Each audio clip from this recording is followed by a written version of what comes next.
through all of our various social channels, Twitter, Facebook, YouTube. After the presentation, a recording will be made available on YouTube, so feel free to check that out.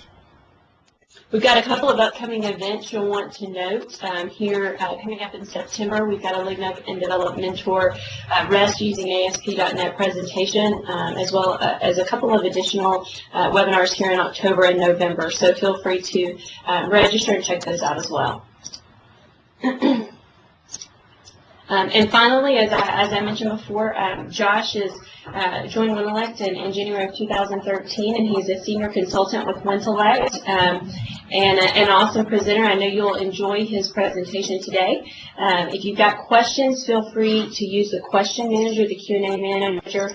If you've got audio questions and whatnot, we'll certainly, the LIDNUG staff will help you with that. But if you have technical questions, feel free, and Josh will be checking the Q&A throughout the presentation to make sure to address all of those questions. So with that, I'll turn it over to Josh. Thanks, Bethany. And by the way, you and I will talk afterwards about that self-professed nerd bullet point there. Not sure if I remember approving that one for a presentation. Yes. We'll have to take that one up with Brian Madsen, but I'm sure he'll have a good argument for it. Yeah, we'll talk about that one. All right, thanks. Hi, everybody. Welcome to Cloudy with a Chance of Data. I'll apologize once in advance for the corniness of the title. It's a little bit of an odd sense of humor, I suppose. Our topic today ultimately will be, as the slide says, a survey of storage options in Windows Azure. A little bit of housekeeping real quick. First of all, intended audience, it's expected that hopefully most of you are at least intermediate level .NET developers or above.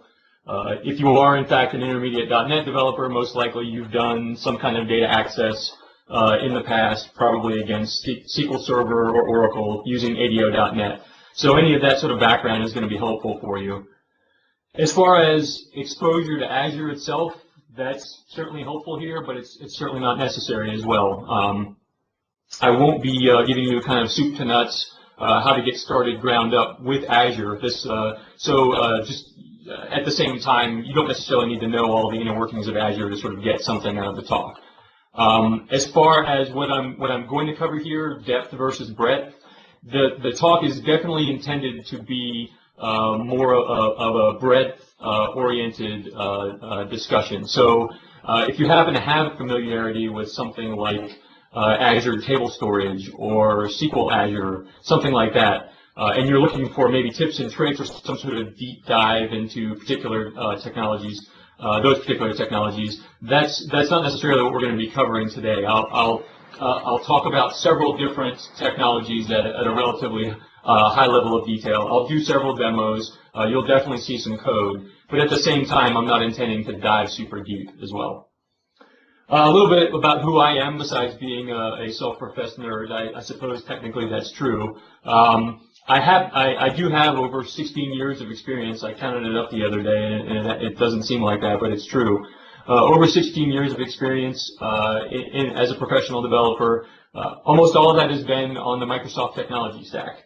I've been a developer, I've been an architect, I've done some training, I've done some writing, and yeah, as the slide says, I've also been the installer guy before. So those of you who are old enough to know who the installer guy is, we don't do much of that anymore. I had this conversation with a colleague of mine actually the other day. We're trying to figure out what the equivalent of installer guy is in our current world of so much of our software being developed and deployed over the web. We don't do much writing of installer programs anymore. But those of you who are old enough to remember, the installer guy was always the guy who wrote the installer program to get our software installed on the client's machine. It usually wasn't a task that was very friendly or very fun. It usually got stuck. Whoever was the last guy to be hired or the most junior developer was the guy who got to do that. So I have the scars to prove it. I have in a former life served as an installer guy. That'll be the last that we talk about installer certainly in this talk. A little bit about Wintellect, my employer. Wintellect, we are a established consulting and Trust, software development consulting and training company. We've been in business for a number of years. Our co-founders, you've probably seen several of their books, probably read several of their books, have them on your bookshelves. Collectively, we have a range of experience across the full Microsoft technology stack. If you need some help building better software, or perhaps learning how to do that yourself, then by all means feel free to contact us and let us know how we can help. One other note about Wintellect: we have a new product offering called Wintellect Now. It's an on-demand video training offering. We have several dozen really high-quality videos that cover a range of software development topics. There's a promo code up there in the upper right corner of the screen, Lane-13. Feel free to use that if you're interested in, if you haven't seen this yet and you're interested in trying it out. That'll give you a trial period to try out the videos for free. We're really excited about it internally at Wintellect, and we really hope you find value in it as well. Okay, so on to the show. So we'll start with the big picture. So again, we'll assume you're an intermediate level .NET developer. You've done some work in the past. You've built a few projects that do data access, probably against something like SQL Server or Oracle. And your boss comes to you and says, "Hey, now's the time. We're gonna make that jump to the cloud. Let's start exploring how we're going to build some software and run it inside of Azure." And so you, as a developer, start thinking about all the tasks that you need to perform and you need to think about. And inevitably, one of those things is going to be, well, how am I going to store data? How am I going to access data in the cloud? It's ironic in a way. You probably, if you're like a lot of .NET developers, you maybe haven't given this a ton of explicit thought in the past, because so many of our choices were sort of defined for us previously. A lot of times, if we were using data or storing data in our applications, by default we were using something like SQL Server or Oracle, and we didn't really think much about it. In the cloud, that's a little bit different. We actually have a number of potential options, some of which are maybe lesser known to you than others. And so again, that's kind of why we're here, to kind of discuss those options. At the highest level, there are three main categories. The first are what I would call cloud-native options. These are options. These are technologies that were sort of designed from the beginning to work very well, work natively, if you will, in Microsoft Azure. And I'll walk through blobs and tables in particular and talk about some of the details of those, and then give you a couple of demos as well. The second broad category are the SQL-oriented options. These are technologies that allow you to leverage your existing, assuming you have existing skills in with relational databases, things like SQL Server, again, SQL Server or Oracle, and you want to bring those skills and apply those skills in the cloud. There are a couple different options for you to do that today. There are actually several. I'll talk about a couple of them today, and we'll review a couple of those. The last, just for purposes of categorization, the last are basically everything else. I throw in a big bucket, which is sort of this sort of specialized or a niche bucket, if you will. These are technologies that are very useful in the cloud, and they apply to, but they don't necessarily apply broadly to many or most applications that are running in the cloud. Instead, these have a slightly more niche application. They're still potentially very useful to you, but only in certain cases. So I'll cover and talk about, at least at a high level, several of these different options, and actually have a demo of one of those in particular. So assuming that we do have time, then I'll cover that in a demo. So let's start with Blob Storage. Blob Storage is, again, one of these cloud-native options. It's cloud-native in the sense that there are a standard set of REST-based APIs that you can use to talk to Blob Storage, to write data to Blob Storage or to read data out of it. There are also language bindings, meaning language-specific APIs. The ones that I'll demo and the ones that certainly we're most interested in as .NET developers are the CLR, the .NET APIs, but there are others for other platforms as well. Blob storage ultimately is analogous to the types of things that you store in your local file system. So a lot of times you don't really think about it explicitly, but if you think about your local file system, you have PDF files, you have Word documents, you have text files, etc. And so really, if you think about it sort of at a raw level, this is just raw sets of bytes that you are collecting. For each set of bytes, you're assigning those bytes a name, a location on your file system, as well as a type that allows you to interpret those bytes and allows the operating system to interpret those bytes correctly. So text files versus music files versus PDFs. They all look like bytes at some level, bytes on the file system, but it's the actual type that you assign those bytes that allows the operating system to load your PDF viewer correctly, to load the PDF file for display. So blob storage works much the same way. It's very analogous to that sort of setup or that sort of arrangement within the Azure world. There are two major types of blobs, and this is really done, or this really exists to sort of differentiate between the types of access that users anticipate for blob storage. We have block blobs, which are optimized. Block blobs are basically optimized for accessing all of the bytes for a given blob as one sort of contiguous unit. These would be things like video, like a large video or an audio file, something like that. Typically the way that, or even an image, for instance, like a JPEG image. Typically the way that image processing works is you're not manipulating discrete individual bytes within that blob. Instead, you're typically loading the entire blob into as a unit and then loading it into, say, an image editor, updating the image in some way, and then saving those bytes en masse back to storage. And so block blobs are optimized for this sort of streaming kind of accessing the entire set of blobs all at once. However, that's not the only type of access that is typically used for blobs. So page blobs are the other type of blobs that allow for efficient, granular, random access, perhaps modifying discrete chunks of blob, discrete bytes within that larger blob. So these are these two types. When you create a blob, I'll show you in a moment an example of creating a blob in blob storage. And when you create the blob, you actually assign and give it a particular type. So a record in blob storage consists of a couple of things. It consists of a name, which allows you to sort of uniquely identify that blob for retrieval and storage, that sort of thing. It obviously consists of the actual raw data itself, and then also a series of metadata. Some of this metadata is assigned for you by the Azure subsystem. Other elements of this metadata are things that you can define and you can customize yourself.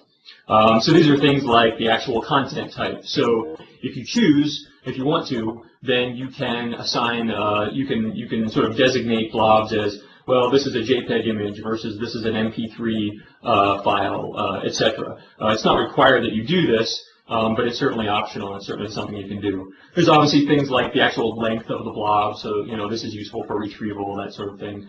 As well, there's also the notion of a container. Every blob that's stored in blob storage exists within a parent container. A container is just a named sort of logical placeholder. It's a logical parent for all blobs that exist within the system. As the last point notes, really the major thing to know about or to think about with blob storage is that the onus is on you as the consumer, as the user of blob storage, to interpret the bytes that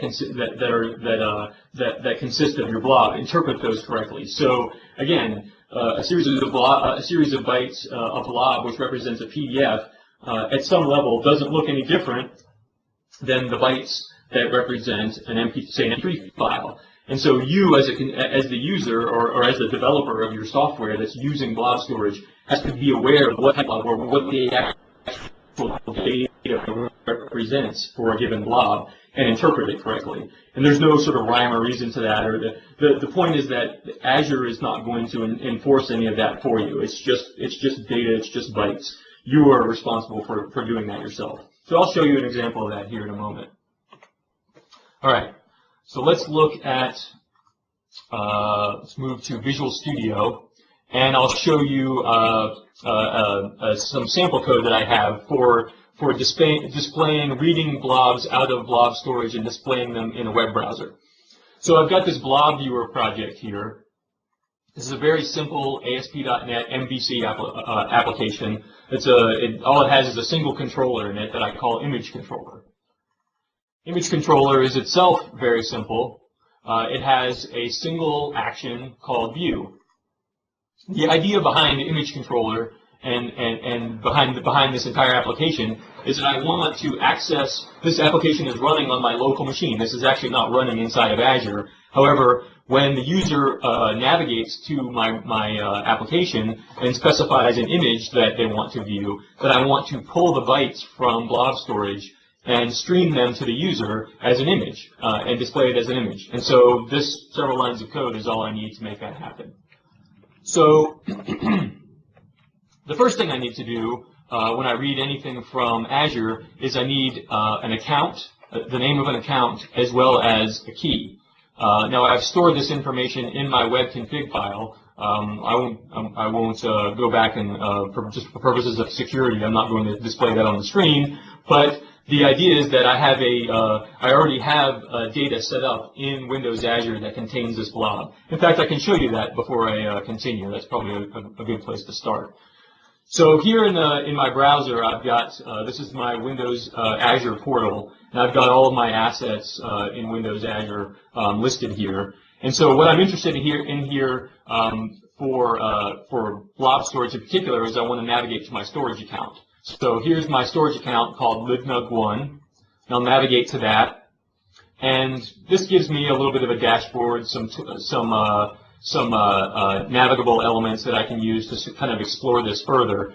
The first thing I want to point out to you is inside of a storage account, I can specify containers. Like I said a moment ago, every blob that exists in Blob Storage it sits inside of a container.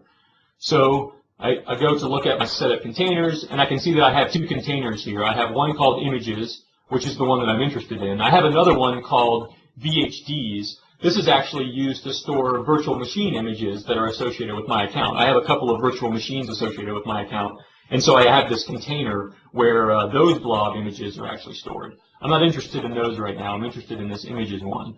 So I'm going to drill down further into images, and you can see that I have a single blob in here called image1. Sorry for the non-descriptive names. But at any rate, this image has a URL associated with it. I can hover over that, and I can copy that if I want to use that to access the image. But ultimately, the thing I can't do here is I can't view this. I can't actually manipulate the data or look at it in any way. So I'm sort of limited in this Azure portal, at least with respect to blobs and with respect to raw storage. I'm limited in what I can do. So the other thing I'll show you is a really clever tool, and there are a number of these kind of tools out there that allow you to, these are third-party kind of freeware tools that allow you to navigate a storage account. This one happens to be called Azure Storage Explorer. I have a link to where you can go to download this tool at the end of the slide deck. This was put out originally by a company called Nudesic. So I want to open up my storage account. You can see that in my storage account I have blobs, queues, and tables. I'm interested in blobs, of course. Here are my containers, images and VHDs. So I navigate to my images container. You can see here's image one again. If I double click on this, then I actually can see some of the metadata associated with my image, including this is system metadata. There's also user-defined metadata, of which I have none. There are also some tabs in here that allow me to sort of automatically interpret this data a certain way. So if I happen to know that this is an image file, a JPEG image, so if I click on this tab, then what I'm going to see is this is a very large file I'm scrolling around here to see. This actually happens to be a picture of my kids from a recent camping trip we took in the mountains. So this lets me sort of preview the blob and to see its contents. So you can see this image in here, and this tool is useful, but ultimately this isn't the application that I'm writing. My application is this ASP.NET application, and I want to show this image in the browser. So I'm going to start this. I'm going to start debugging this application, and I'll pull up a browser window, The first thing I'm going to see is I'm going to get an error saying, well, we don't know where you are because I'm not browsing to the correct URL yet. So give it a moment to pull that up. So I see my error. So I happen to know I have, if we go back to our controller, we have an image controller. So using default routing in MVC, we know that we navigate to image. The name of our action was view, and we want to view image 1. That's the ID we're passing in. So if I click on that, then we see the image pull up. So there, it gets squashed down appropriately in the browser, so you can actually see the image of my kids at this campsite. All right, so that did what I wanted it to do. So if we go back and look at the code real quick, we'll see how it worked. We get our account, we get our key from Azure, and then the first thing we do is we create our storage account. This is sort of our kind of our gateway into the Azure world, if you will. Once we're there, there are a number of things we can do with our storage account. What I'm interested in is creating a client to talk to the Blob Storage. So calling .create cloud blob client will give me a proxy or give me a client to talk to Blob Storage. I'm interested in the images container within my Blob Storage, so I get that. As well, I'm also interested in a particular blob. I'm interested in the one that's identified by this ID. Now, in the URL, the URL that gets passed in, the last element in the URL happens to be the ID of the image that I care about. So that gets mapped to this ID parameter. And so I just pass that in saying this is the particular image that I'm interested in. So that gives me the blob itself. And the last thing I do is I want to open that blob for reading. I'm getting the contents of that blob as a stream. I'm interpreting it as an image because I know that it happens to be an image, a JPEG image, and then I'm using file stream result in MFC or in MVC, but that's just going to be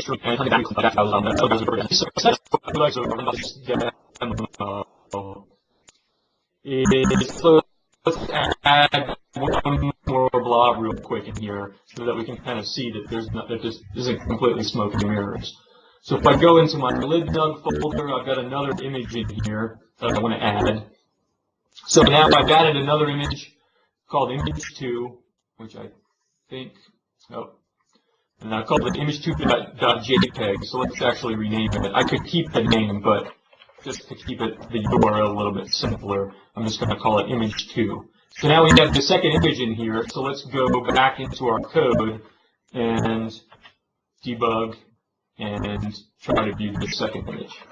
So we say image, view, image 2. And there we go. So this is happens to be another picture from that same camping trip. Okay. So that, in a nutshell, at least at a high level, is Blob Storage, reading data from Blob Storage. Let me go back. Let's go back to my presentation, and if you will, bear with me for a moment. I'm going to check the Q&A window, see if we've got some questions. One second. Oh, I lost the window.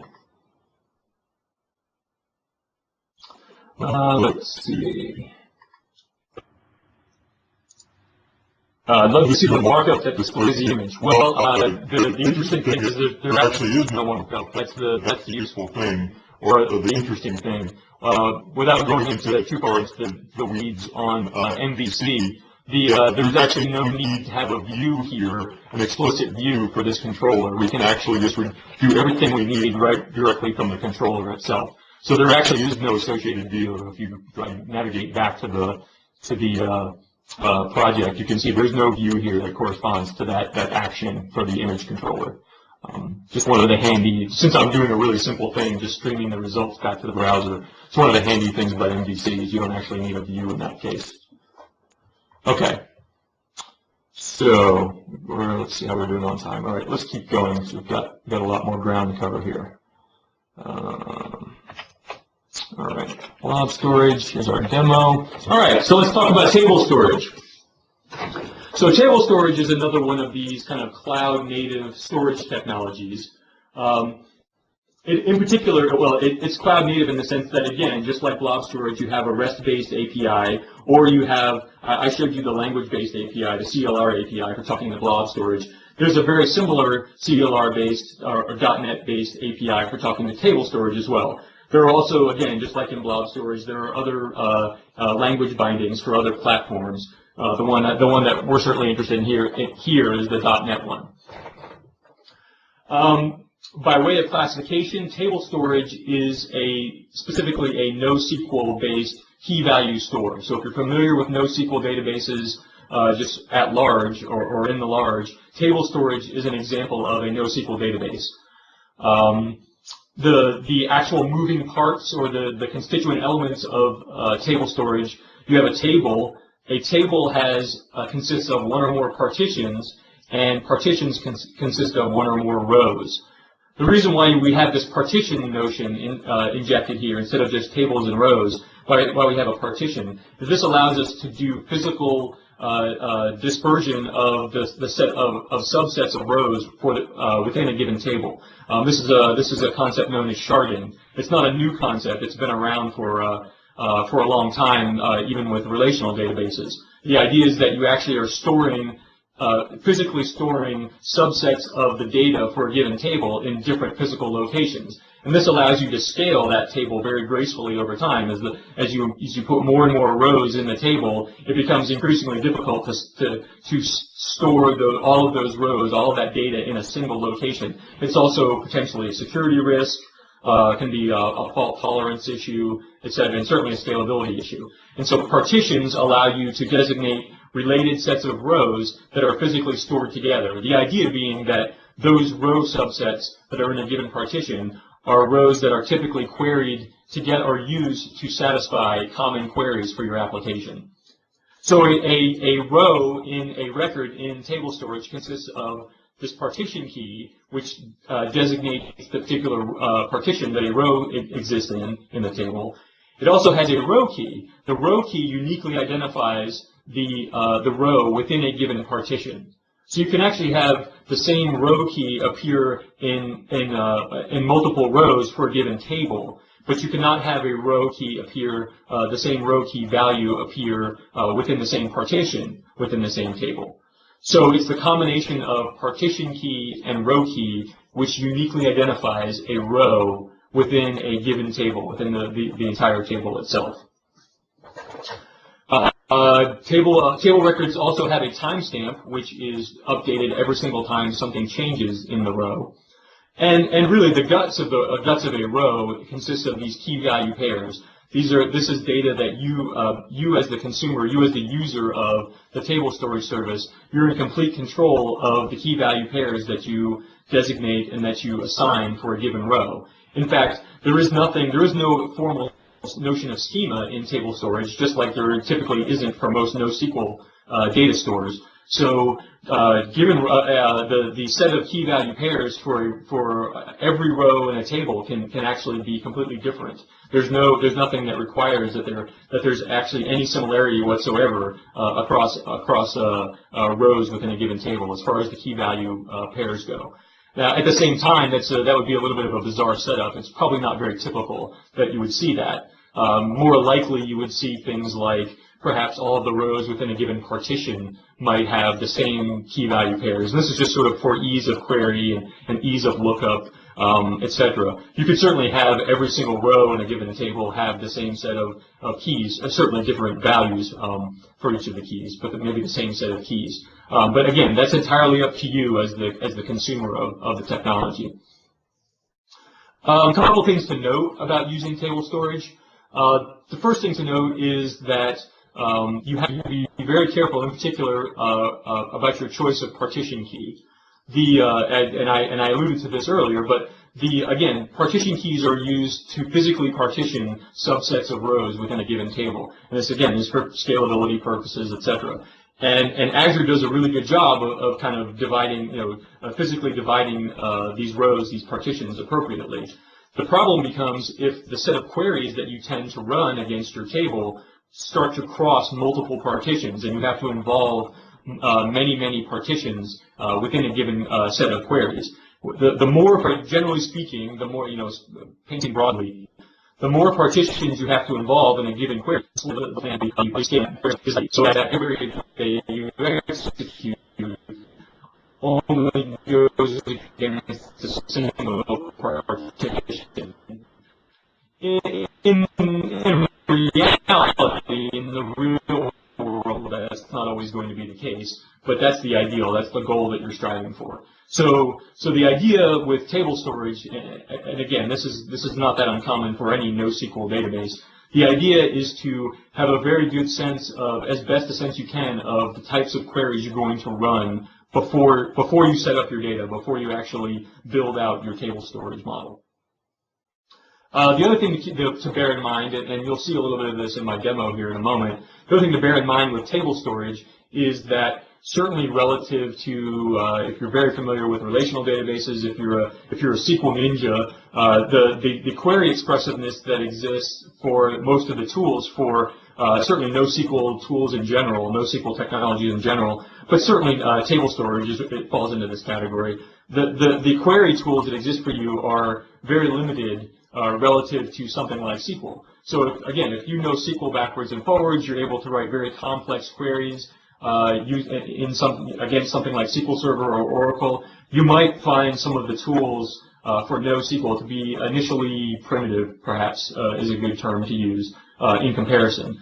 Now the trade-off here, that's a bit of a willful trade-off to a degree. The trade-off is that assuming that you're able to, again, choose good partition keys and partition your data correctly, you can in many cases get much higher scalability and overall, as your data sets become very large in NoSQL, then you can, and there are certainly other advantages too of NoSQL over a relational model, but you're willfully trading off at that point the query expressiveness of the relational model for potentially the other benefits, certainly scalability, etc., that you would get from a NoSQL model. So just be aware of that too. So, okay, so let's take a moment to do a quick demo of table storage, just so you can see what that looks like.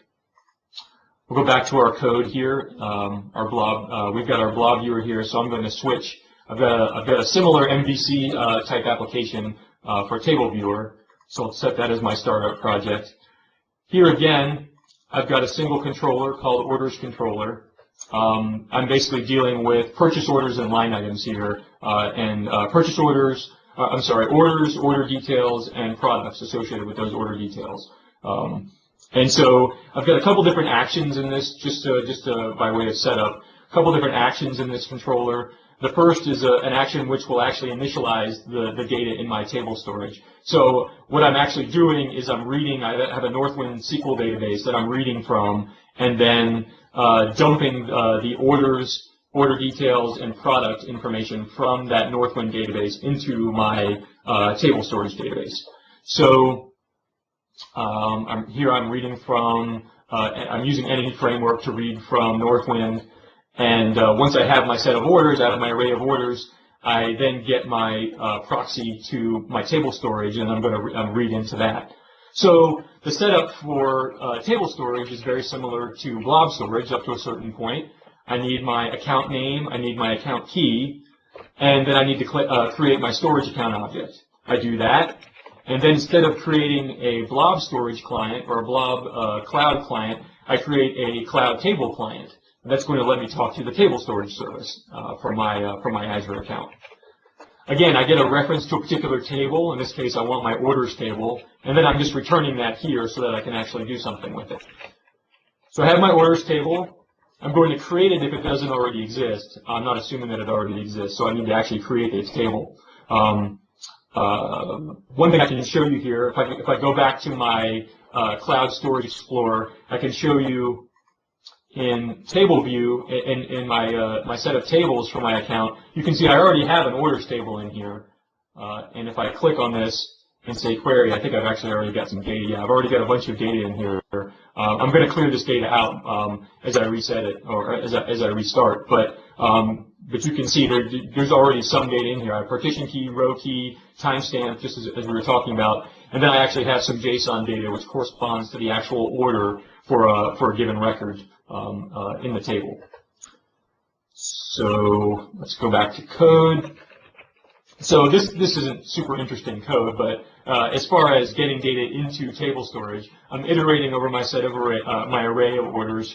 I'm using something called a dynamic table entity. This is basically what allows me to specify, my partition key, my row key, my timestamp is just whatever the current time is. I think I can actually leave that. If I leave that empty, then Azure will fill that in for me.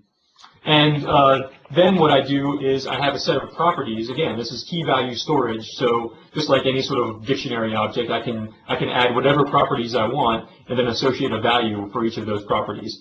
In my case, I'm just using a single property called order. This is just a serialized order, serialized to JSON, and I'm just storing that JSON as the value of my order property. Very simple. I could actually, instead of doing it this way, I could actually set up separate properties in my record that correspond to each of the public properties on my order object. That's certainly a perfectly acceptable way to do this. But then, you know, it's honestly, it's just up to your needs. What works appropriately for your particular needs. This was the easiest thing for me. It's certainly an easy thing for me to set up here.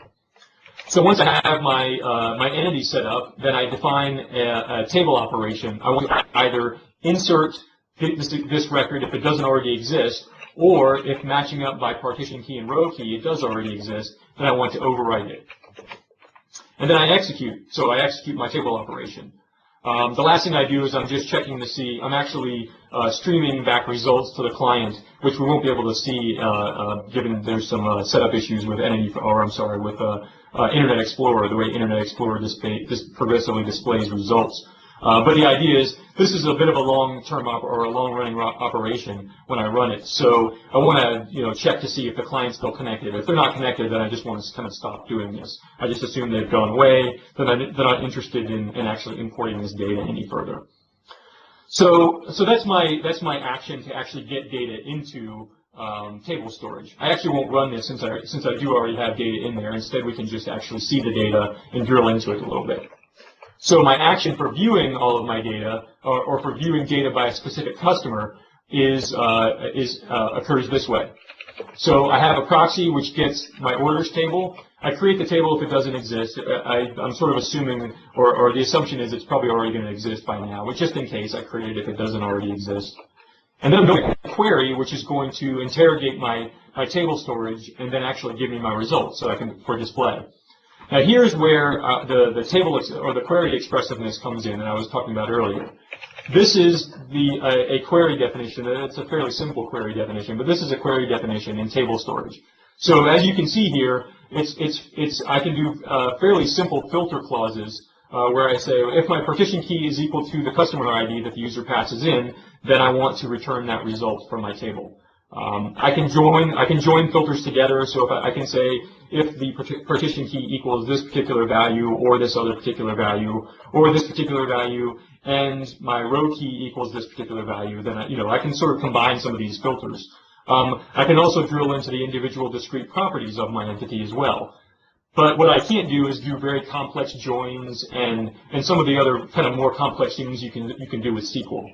So again, the idea with table storage is that you're trading off some of that query expressiveness. If you need that query expressiveness to do more ad hoc kind of querying, then perhaps a relational model, which I'll talk about in a moment, is still maybe better for you. At any rate, so I'm filtering by partition key and getting a particular set of rows by partition key, and then I'm getting them kind of a chunk at a time for display. I'm adding them to my list of results by string. Really, all I'm doing is I'm just getting the JSON that corresponds to each of those orders and plopping them into a list. And then all I'm going to do for display back in the browser is just to return a JSON result that actually just takes that array or that list and turns it into an array. So I'm just going to display a JSON array in the browser. So this isn't going to actually display anything other than raw text, which is the JSON for the data that I'm returning from this query. So let's see what this looks like when I run it. We'll debug, and the name of our, let me refresh my memory here. Yeah, the name of our controller is orders. So we need orders, and we want to view orders. And I want to view orders. I've got a few that are already sort of filled in. So I'll just view orders from this particular customer. So when I run this query, you can see that I get back an array, so this is the square bracket, which is the JSON syntax. And I'm just displaying the JSON that I get back, which is all of the orders that correspond to this particular customer.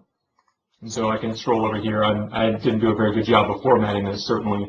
But you can see I'm certainly returning a bunch of several orders in here. If I debug, I can set a breakpoint in here so you can actually see this happening. Maybe we can have a little better idea of what's happening in here. So let's maybe stop here right before we return the result, and I'll return orders from a different user or from a different customer. We'll try Vinet. So we've executed. We've got a series of results here for Vinet. You can see this is actually the individual discrete JSON that I'm returning that correspond to these orders for this particular customer. Right. Return that to the browser. You can see that appears in the browser. So just to verify real quickly, the particular customer that I was looking at here was Vinet. So if I keep going, if I scroll forward my set of results, yeah, here we go. So I've got 2 records there for Vinet, and then if I go to my last page, I've got 1 more. So I had 3 records for Vinet in this table, and we saw all 3 of those returned in the last query. All right. So that's table storage. Let me stop this, and we'll go back to slides.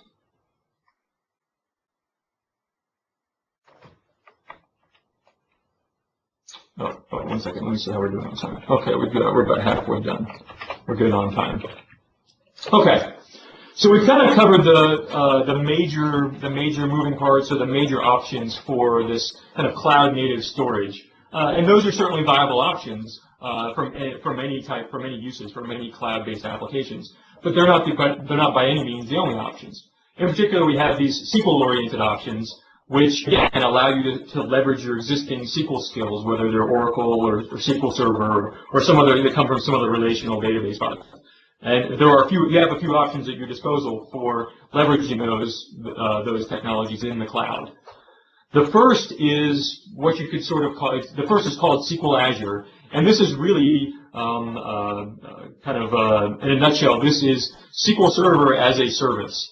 The idea here is that you can expose a SQL Server endpoint, essentially a SQL Server instance running in Azure in the cloud, without the responsibility on your part of managing the underlying operating system and virtual machine upon which that SQL Server instance is running. So you get all of the basic kind of certainly all the basic CRUD SQL query operation or query functionality associated with core SQL Server, and certainly native compatibility as far as T-SQL goes, with very few exceptions, as well as TDS, so like the actual network protocol is identical between SQL Azure and kind of the classic SQL Server that you would install on your local machine. So the nice thing is you're able to use things like ADO.NET and NAD Framework with SQL Azure. So it's a really great aspect of that technology. However, there are a couple of trade-offs. The primary ones being that there are some features which are not, at least at the moment, that are not exposed for SQL Azure. Some of the most common ones or things that people often highlight are integration services. So there is no integration services host for SQL Azure. You are actually able to talk to SQL Azure databases through integration services. So if you're running integration services in your on-premises SQL Server instance, or if maybe you're running it in a virtual machine in SQL Azure, then you can still connect to SQL Azure instances via SSIS. There's just no host within SQL Azure for you to run them within the SQL Azure instance itself. Replication isn't supported on SQL Azure. SQL CLR, so the CLR integration with the SQL subsystem isn't a part of SQL Azure. And Service Broker is another big one, which certainly some people leverage the queuing-based, transactional queuing-based technology in classic SQL Server is not exposed for SQL Azure. But again, this is sort of a willful trade-off here, right? At the end of the day, you're saying, well, I'm really interested in SQL Server in the cloud. I know T-SQL really well, and I want to leverage those skills in the cloud, bring those things to the cloud. But I really don't want to be in the business anymore of managing the machines upon which all my SQL Server instances are running. And if that's the case, and you fit that model, you don't need some of these other features, then this is a great option for you. If, however, you're in that camp of, well, I love SQL Server, or I love Oracle, or Postgres, or any of these other, kind of relational database products, and I need full control for whatever reason. You need full control over the operating system and the machine upon which those technologies, those databases are running, or maybe you need some of the database the features. Maybe you need integration services running in the cloud. Or you need SQL CLR or something like that, something which isn't available in SQL Azure, or maybe you want to run Oracle or some other product that obviously isn't exposed as a service, at least at this point within Azure. Then the option for you would be to spin up a virtual machine and to install and run SQL Server or Oracle or what have you on that virtual machine in the cloud. And the great thing about that is you have everything at your disposal. It is literally a machine just like you would have running on premises. It's just a virtual machine running in the cloud. The trade-off, of course, is, again, you're responsible for managing it. You're responsible for doing Windows updates. You're responsible for ensuring uptime, etc. Those are all your responsibilities, which isn't necessarily any different than what you're facing today, assuming that you're running databases on premises today. So that may be a perfectly viable option for you. Just something to keep in mind as far as trade-offs go. So I have a couple of quick demos for how this works, like how you can actually do these things in the cloud. I don't have any code to show for this, but I will actually show you how you can spin up some of these things within the management portal, as well as kind of interrogate some of the data using tools that you're already familiar with. So the first thing that we'll look at is SQL Azure. So within the management portal, again, once you're inside of Windows Azure, and again, I didn't mention this, but most of you who, or any of you who happen to have an MSDN subscription, have full access to, from a development perspective, you have access to Windows Azure today. You have a certain number of hours. There's an hourly cost associated with all of these services, but you have a certain number of hours every month to sort of play around with this stuff and kick the tires. In fact, that's what I'm using today. So if you haven't signed up for this yet and you're not using this yet, but you have an MSDN subscription, I'd highly recommend that you do that. It's a great way to get started with all of this stuff. So once you're logged into your management portal and you're interested in creating a SQL Azure database, you can certainly, I can navigate and show you the ones that I have, the one that I have created today. I have an Azure or an AdventureWorks database that I've already created. I can see the server that it runs on. This is the actual physical virtual machine upon which this database is running. But again, because this is SQL Azure, I can sort of see the virtual machine, but I have relatively limited configuration for this virtual machine. There's not a whole lot that I can't actually, generally speaking, I can't drill down and actually manipulate the operating system at a very low level. And that's okay. I've made that trade-off and I've opted in and said, you know what, I just want a high-level kind of SQL Server as a service. I don't need to manage this virtual machine at a very granular level. That's okay with me. So a couple things I can do, and things that are important. The one major thing that's important is if I want to actually access this data from, say, my local machine. I'm running on my local laptop right now, and if I wanted to actually query this data and do something with it, then I would have to add my current IP address as an allowed. I would have to opt in and allow that IP address to be a client and to talk to this SQL Server instance. So on this configuration tab for the server, the database server, this is where I would do that. And it's nice, it'll give you the IP address of your current machine, and you can specify and say, I want that to be allowed here. So I'm actually going to, it appears that I have a slightly different IP address than before, so I'm going to remove this other one. Okay, and we'll save this configuration. Very good. All right, so I'm going to go back to my database. Oh, okay, well, even before that, so you've seen my existing database, but I haven't shown you how to create a new one. So if you want to create a new SQL Azure database, I'll walk you through the steps of that. It's actually very easy. So in the management portal, you click New, and you say Data Services and SQL Database. Now you have a couple different options. You can import an existing database. If you have an on-premises database, you can store it again here in Blob Storage. So this is another example of using Blob Storage. You can upload it and then actually load that into SQL Azure and run it in SQL Azure. This is a really great option if you have existing data.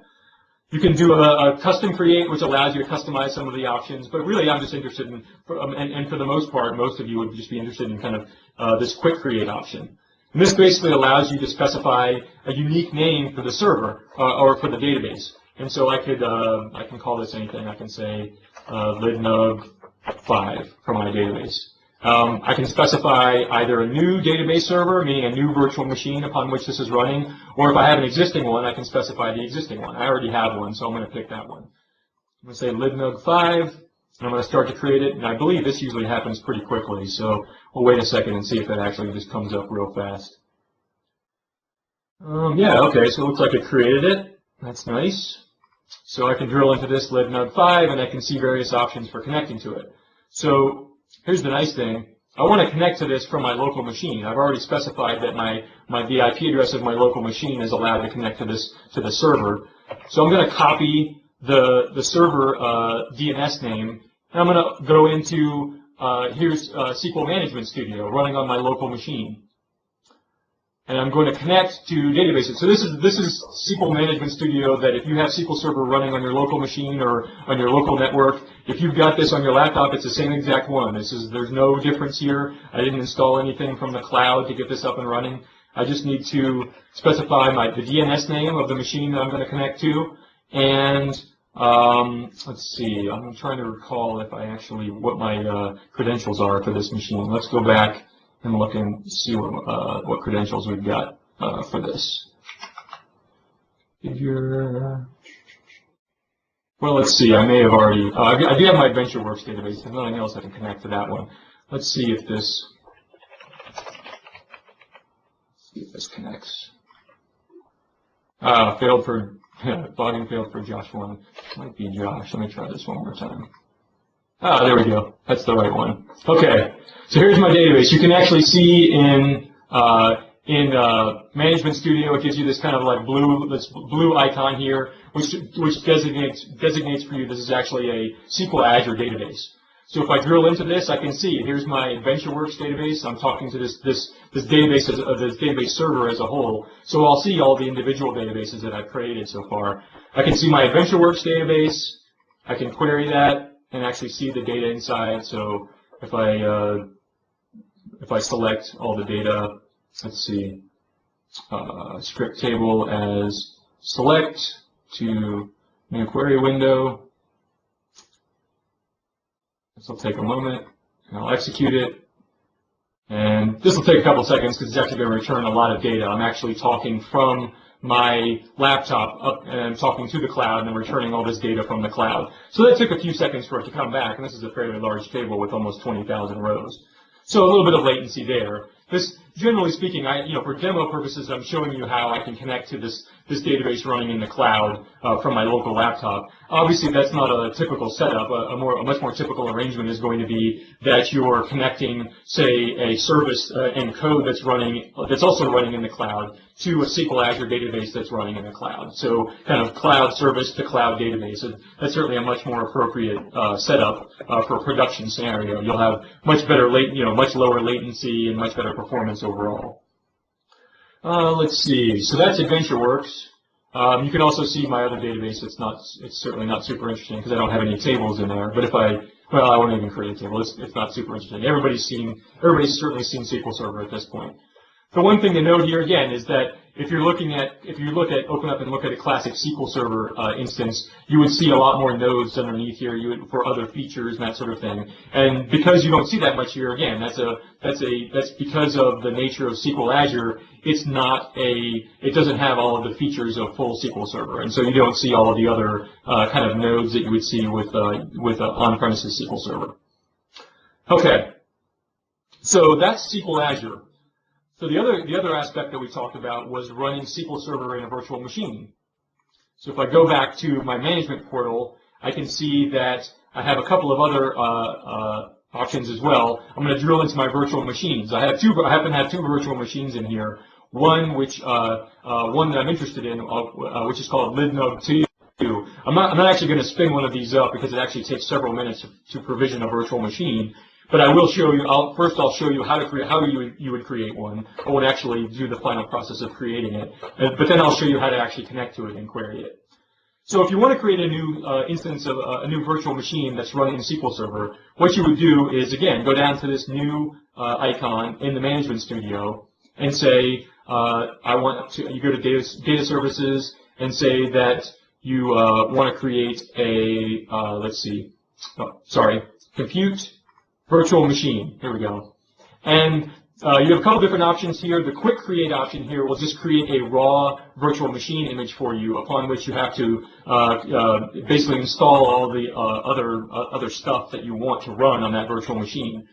One of the really nice things, one of the really powerful elements of Windows Azure is that you can use this gallery, which has a pre-configured set of virtual machine instances that you can then choose from and then use. So these are there's several in here that we could choose from. Oops, sorry about that.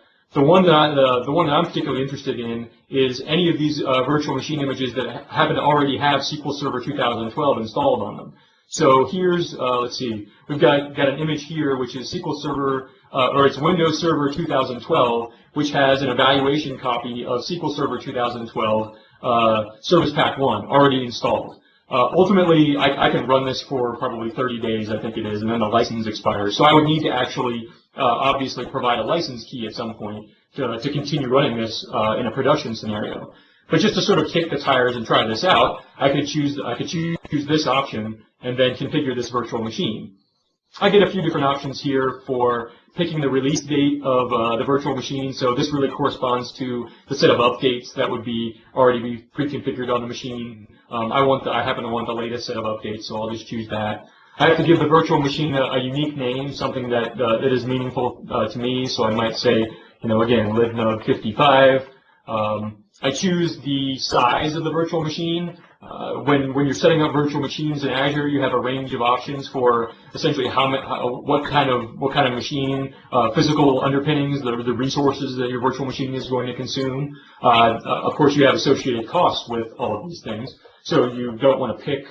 You want to pick exactly the set of resources that you think you're going to need for your database. I'll pick, just in this case, I'll pick a small size just because I don't actually, I assume that I'm going to have a relatively low scalability requirement for this database. So I'm just going to pick a small VM. I need an administrative user for this virtual machine, so I might say LIDNUG 55 admin. My password can be whatever. It doesn't like my password. So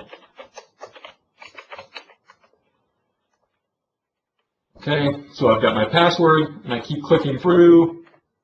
Create a new cloud service. A cloud service is basically a sort of a logical set of services and virtual machines that are kind of deployed together and can talk to one another, can see one another inside of Azure. There's a whole host of configuration options that go along with creating cloud services, certainly well beyond the scope of what we're trying to cover today. I can specify the region where this virtual machine will exist primarily, as well as the storage account where I'm going to store the virtual machine image, and then also an availability set, which is basically, if I have availability set is again a way to sort of logically group resources my resources that are hosted in the cloud, and this allows me to ensure that those resources won't be taken down for maintenance. Azure resources will occasionally be taken down for server upgrades, that sort of thing. And you can designate resources and say, well, I want to make sure that all of the resources that are already given availability set are not taken down all at once so that my entire application falls down. That's basically how availability sets work at a high level.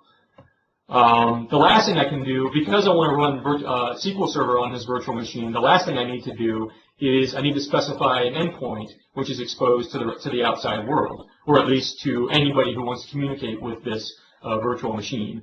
And so there are some pre-configured options here. The option I'm going to specify is MS SQL, which happens to publicly expose port 1433 from this virtual machine.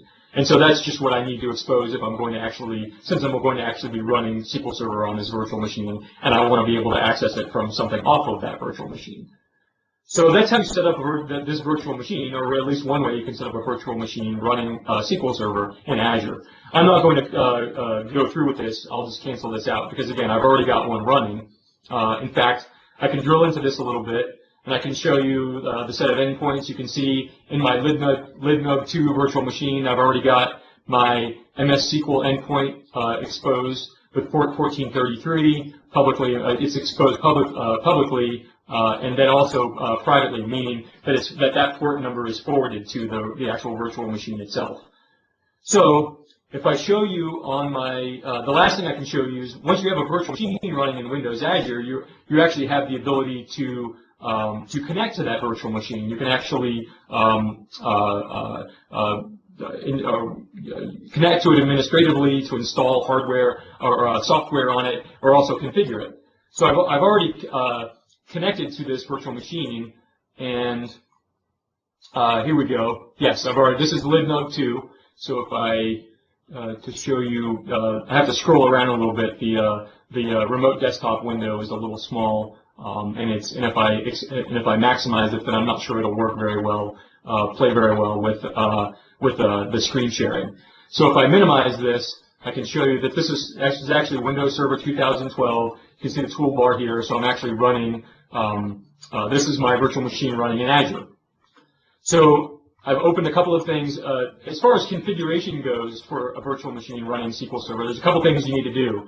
The first thing you need to do is expose, we've exposed an endpoint for the virtual machine in Azure, port 1433, but we also have the firewall running in Windows, and we have to poke 1433 through that firewall. So we need to create a new rule in the Windows firewall that pokes that port through.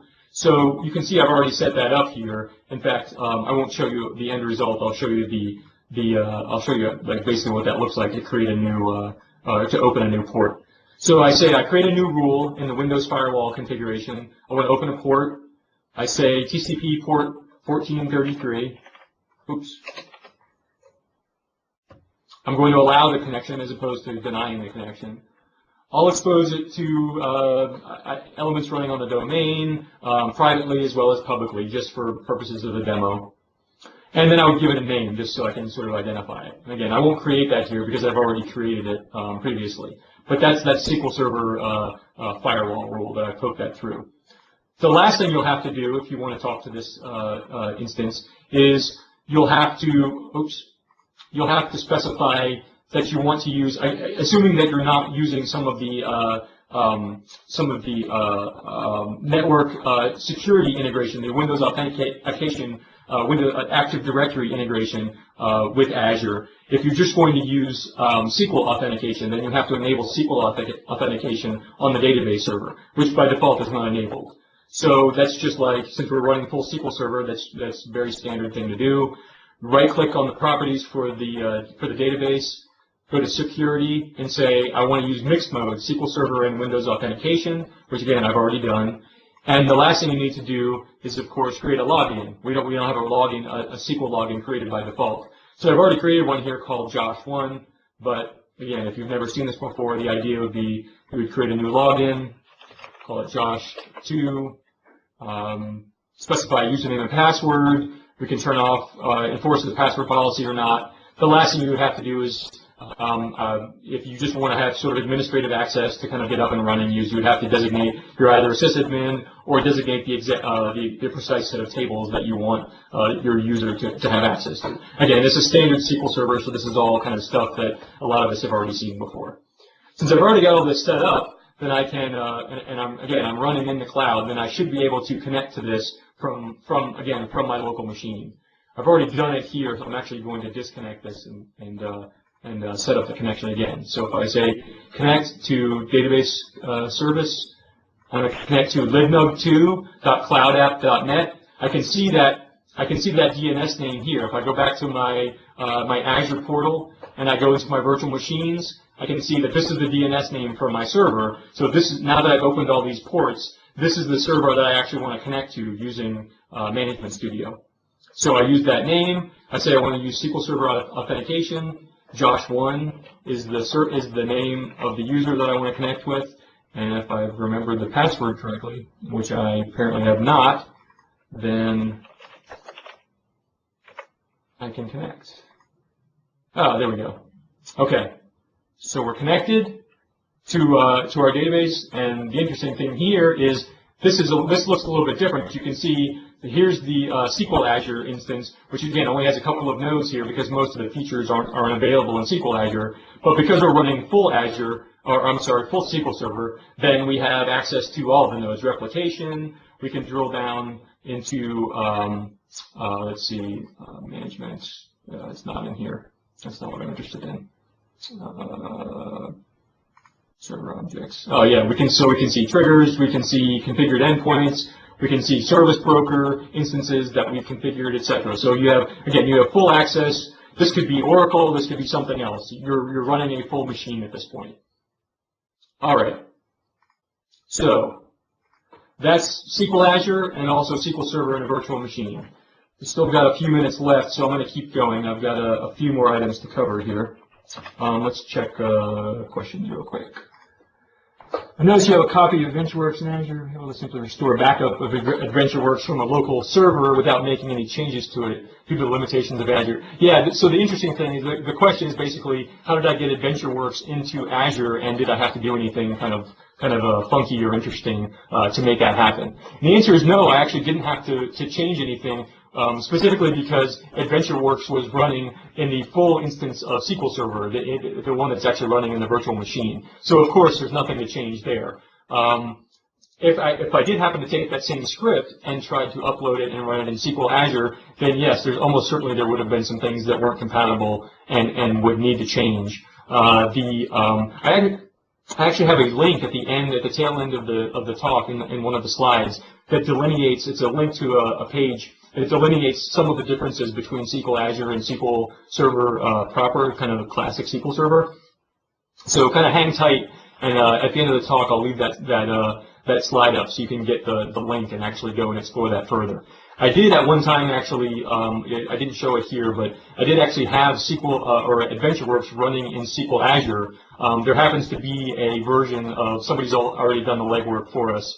There happens to be a version of AdventureWorks that runs correctly. It's been modified to run correctly in SQL Azure. So I cheated a little bit and just used that one instead of trying to migrate it by hand. Okay. So let's talk about everything else. We've talked about these sort of cloud-native options that we have for Azure. We've talked about the SQL-oriented options that we have at our disposal in Azure, and now we have this other grab bag, which is everything else. So the first two that I'll mention are the two which probably cause a lot of confusion for folks. They're certainly confusing when you first start to look at them. There happen to be two different queuing technologies which are available for your use in Azure. The first is something called service bus queues. This is a queuing technology which is very analogous, very similar to MSMQ. So if you're comfortable and you're already using MSMQ today in your existing applications, you're maybe leveraging things like transactions and WCF bindings and that sort of thing, then you'll be very comfortable migrating forward once you start using Azure, migrating your code forward to take advantage of service bus queues. The nice thing about service bus queues is that they're certainly very scalable and they're meant to work at cloud scale, whereas MSMQ obviously is a legacy technology that was sort of originally intended to sort of work within the confines of an existing operating system instance, an existing instance of Windows. So that's service bus queues. Service bus queues also, I should mention, also have FIFO semantics just like MSMQ, first in, first out.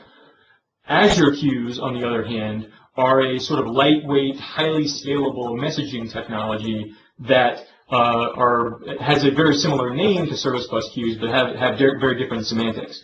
It's lightweight, it's highly scalable, it's very message oriented, but it is not FIFO, it's not transactional. It does not have, at least not that I'm aware of. There may actually be some WCF bindings to it, but the idea is that Azure queues are really lightweight and they're really meant for cases where, suppose you're building an application where maybe you have clients that are submitting images for image processing in an image processing application in Azure. And so maybe you have thousands of clients that are remotely submitting images, and then maybe they need to submit some additional metadata and sort of like a ticket or an indicator that, hey, I've uploaded an image, a blob, to maybe Blob Storage, and I need you to go process that blob in Blob Storage. Here's the identifier for the blob. Here's a little bit of metadata that describes the blob in further detail, and some processing that needs to occur for that blob. Azure queues would be a good choice in that case, because you could upload the blob to Blob Storage, but then you could use a message stored in Azure queues that contains all of the metadata and a pointer to the blob. That assumes that you don't need FIFO semantics. You don't, like, order of operations or order of processing doesn't matter to you. If it does matter, then something like service bus queues would be something you'd have to look at. If it doesn't matter the order in which these images are processed, you just ultimately need all of this processing to occur, then you could use Azure queues, write messages to the Azure queue, and then have some sort of a worker role running in Windows Azure that could read items from the Azure queue and then process items in turn. That's a good use for something like Azure queues. So that's queuing. Another thing to make note of here is something called Service Bus Relay. And so Service Bus Relay isn't a storage technology per se, but it does enable you to integrate on-premises data, on-premises processing that you and data that you have, integrate that with services that are running in the cloud. So if perhaps one of the things you're considering as you move to the cloud is, well, I have a lot of existing kind of legacy SQL Server instances or Oracle instances, maybe that data is very sensitive, I don't want to immediately move it to the cloud, or I can't immediately move it to the cloud, but I still want to make it available for processing in the cloud. How could I do that? Well, Service Bus Relay allows you to securely connect processing that is hosted in the cloud with data and other processing which is hosted on premises, on your own, behind your own firewalls, on your own network, and to do that in a secure fashion using WCF. So it's a really useful technology. It's not a storage technology per se, but if you need to do some sort of on-premises and cloud-based integration, data-oriented or otherwise, then that's a very good option for you to consider. There's some additional options as well to consider as far as storage goes. Certainly, because you've got access to virtual machines running in Azure, you have a whole host of third-party options, essentially the entire universe of third-party options that you might install on your own servers, you can install on virtual machines as well. And these are things like maybe other third-party NoSQL products, MongoDB. There's a really interesting one called RavenDB in the .NET space. Even classic kind of relational databases like MySQL, etc. You can certainly install those things on virtual machines and run them and manage them and administer them yourself. Something else you can do, I kind of touched on this briefly when I was talking about blob storage, but you can actually mount VHD disks as data drives, essentially, in a virtual machine or even in a platform as a service, so like a web role or a worker role in Azure. And you can use that VHD disk as disk storage. So you can talk to it, you can write files to it, you can read files from it, just like you're talking to a local file system on your own server. The interesting thing is that, again, the VHDs are stored as blobs within Blob Storage, within Azure, but you just use your local file system or your file system APIs, whether they're in .NET or you're using Win32 on a virtual machine, and you're talking to them, you're talking to that disk directly, just like you would talk to any other disk. So that's certainly an option if you just need sort of raw storage within Azure. There's a caching mechanism in Azure, or a caching feature in Azure called Azure Caching. This is a standard kind of distributed, high-scale, high-speed, in-memory data storage, data cache. And typically, this is something you can certainly, there are a variety of products that you can install or run, things like Redis, etc., that you can run locally on your own servers to do this sort of in-memory kind of caching. You can do these are very similar, it's a very similar API, very similar product or feature to those products. So there are reading and writing APIs for this caching. ultimately this data is, just like most caching, it's generally intended to be read-only or mostly read data with relatively few writes that are actually done during kind of a scaled-out execution. There is some integration for this with ASP.NET, so if you want to use that for session state, it's very easy to do that. One other thing that's worth noting, certainly we could probably do several talks on this by itself, so we can't cover the details of it here, but there are, if you need to do big data processing, so if you have a very large sets of data, potentially even, hundreds of gigabytes, if not petabytes, of data, and you need to do kind of MapReduce style processing, big data analysis processing, then HD Insight is the product name for the Hadoop as a service. So Hadoop is a big data MapReduce kind of analysis technology that you can run on your own, certainly run on your own servers. But there is actually a service-based version of this that runs in Azure. It's still in kind of a preview mode now. You have to sign up for it and sort of be accepted into you have to be accepted into the program to make use of this currently. But eventually, this will be kind of probably will be an offering, a product offering that anybody can leverage. So if you have big data needs, big data analysis needs, this is something that you can do. Again, it's kind of a niche thing, but it's certainly something that you can do within Azure, and that's certainly a very useful thing as well. So let's see. I intended to do a quick demo here of the MongoDB as a service, but I do want to check on time. We're getting a little bit short on time, so I think in interest of closing up, I want to make sure we have time for any of the questions, and I had a few more things I wanted to cover. So I'm going to skip forward. If you're interested in downloading the code samples, again, I'll have a link for that here in a moment. And certainly, if you're interested in seeing kind of the MongoDB demo that I was going to do, you can certainly download the code and walk through some of that yourself. So importantly here, to wrap up a little bit and put a bow on this, the thrust of this talk and the goal behind this talk was to sort of do a little bit of a survey and then just to ask the question. So which technology fits my needs? And as you might imagine, there's certainly no one-size-fits-all answer here. We're sort of out of the days when you start talking about the cloud. We're out of the days when, well, we're just going to use SQL Server, and we're doing a new .NET-based product or a new .NET-based application. Well, of course, we'll just use SQL Server, or of course, we'll just use Oracle. Those days are certainly long gone. And once you start talking about the cloud, then we need to think a little bit more about the trade-offs involved in each of the technology choices. So, I think probably if you're coming from a .NET-based background and you're walking into the cloud for the first time, then I think probably the most important question for you to ask yourself is SQL important to you? You're probably going to have some knowledge of SQL Server, Oracle, relational databases, the relational model, SQL SQL-based querying. You're going to have some expertise in that collectively amongst your team. And so it's important for you to ask yourself, is that something that's really important to me, and that productivity and that skill set, is that something that I need to bring forward, or I just really want to be able to leverage that? And if that's the case, then again, we've got a couple different options that we've talked about today.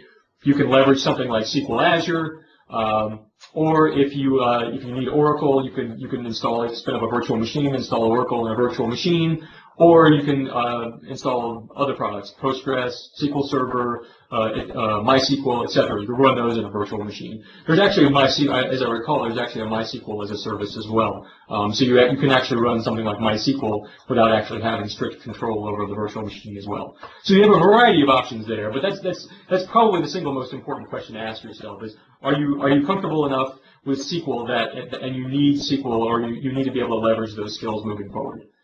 If that's not the case, or if you're comfortable enough with migrating to something like a NoSQL technology, then again, you have a couple different options at your disposal. Table storage is the native NoSQL technology that exists natively in Azure. It's that key value store. It has that key value semantic, and it's certainly perfectly viable if you're going to do, if you're comfortable with NoSQL, if you think your problem lends itself well to a NoSQL database, then table storage is very viable. It's a very high scale, very high performance option. However, there are other options at your disposal. Things like, again, I didn't show the demo, but you could run MongoDB as a service. So you don't even need to have a virtual machine involved if you just want to quickly be able to spin up a MongoDB instance and be able to, MongoDB is a NoSQL database. It's a document-oriented database that allows you to read and write documents, meaning objects, literally. So you can, if you have purchase order objects or line item objects, you can actually save those and restore those, pull those out of query and pull those out of the database directly. And Mongo takes care of serialization and converting data, doing all the data type conversion and things like that for you. It's really clever. It's an open source technology. It's really clever technology. Certainly something you can take advantage of in Azure. RavenDB is another one. It's very similar to Mongo.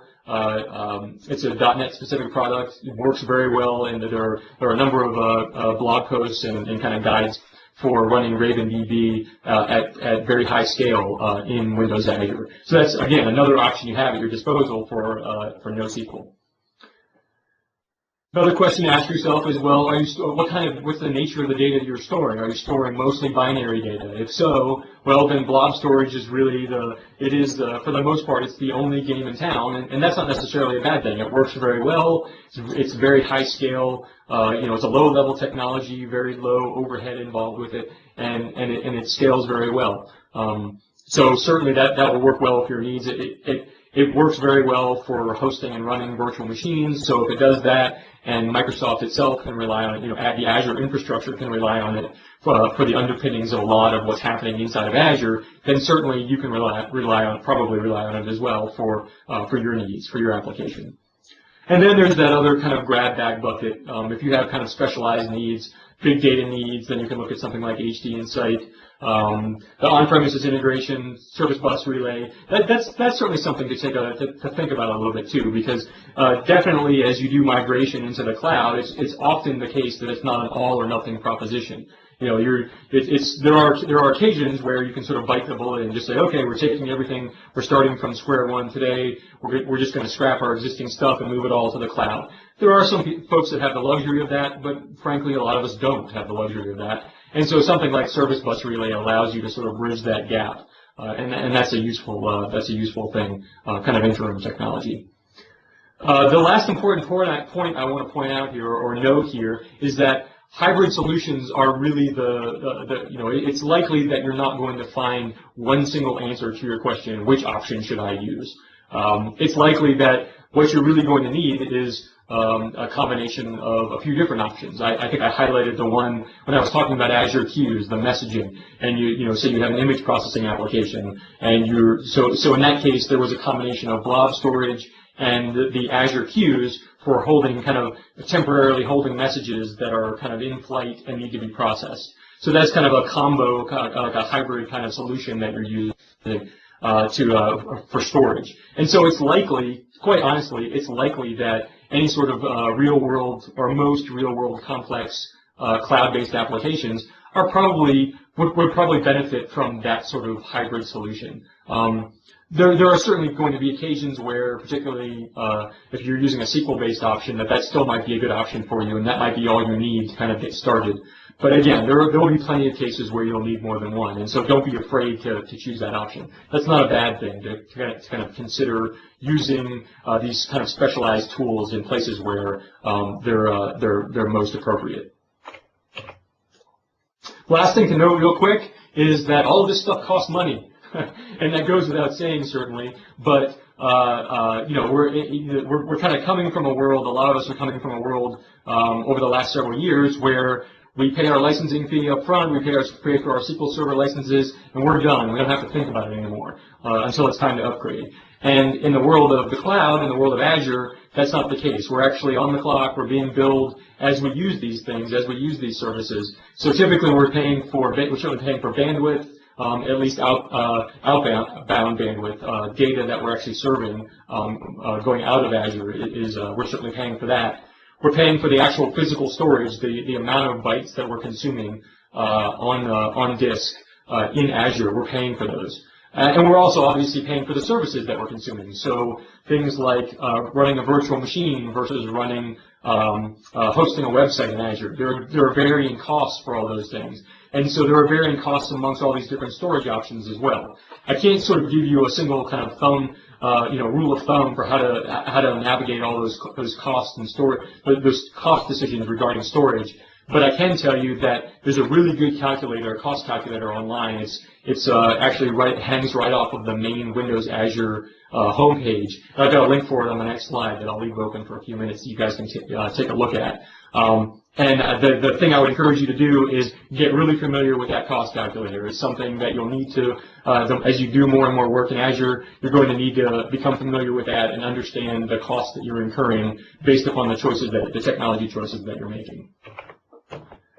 Okay, so this is the set of links that I have just for a couple different things that I wanted to point out. The demo code, a little bit more on how to configure, once you spin up a virtual machine, how to configure SQL Server running in it, things like how to poke the firewall or poke the TCP IP port through the firewall, difference between SQL Azure and classic SQL Server, that cost calculator I was just talking about, and also if you happen to be interested, the Storage Explorer tool that I was demoing.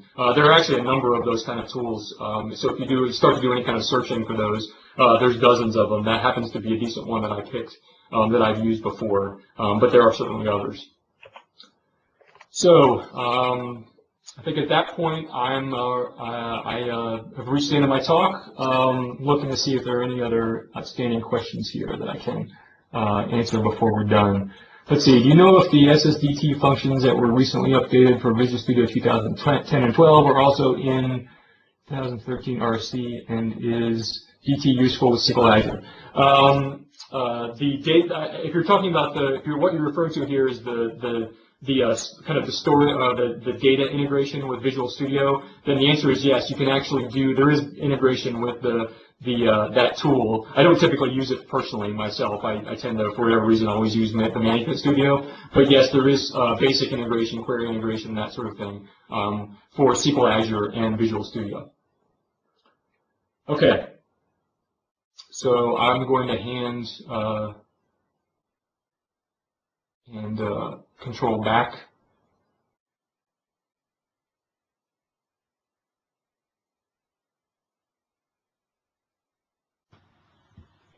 Thank you so much, Josh. I hope everyone can hear me.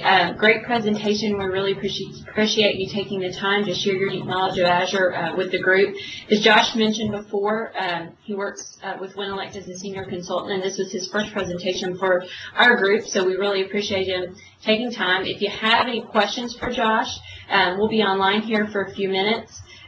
You can also connect with Josh and Wintellect on Twitter at Josh's Twitter handle is @jplane and/or @Wintellectuals as well, and he can get in touch with you that way. If not, thank you for attending today's presentation. You'll be able to view a recording of today's presentation on the LIDNUG YouTube channel, and that will be posted later today. So just youtube.com/LIDNUG, and you'll be able to check that out if you want to share it or view it again. We also have another presentation coming up next Wednesday on the 25th of September with Marie Spire from Develop Mentor on REST using ASP.NET. So I encourage you to check that presentation out as well, and feel free to register and certainly attend again. Thanks so much, and Josh, if you don't mind hanging on the line here just a few minutes, we'll see if any other questions come through.